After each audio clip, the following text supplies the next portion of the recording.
In California, an unconditional 3-day notice to quit is used when a tenant has committed a violation so serious that they cannot be given an opportunity to cure it.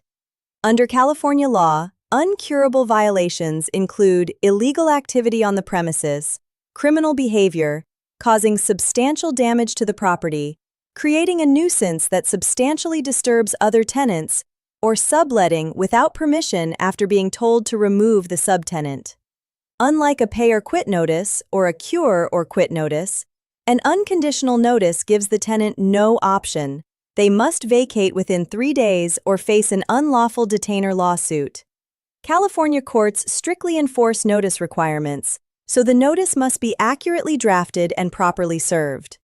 At TenantScreeningBackgroundCheck.com, we offer a free California unconditional 3-day notice to quit. Visit TenantScreeningBackgroundCheck.com to download it today.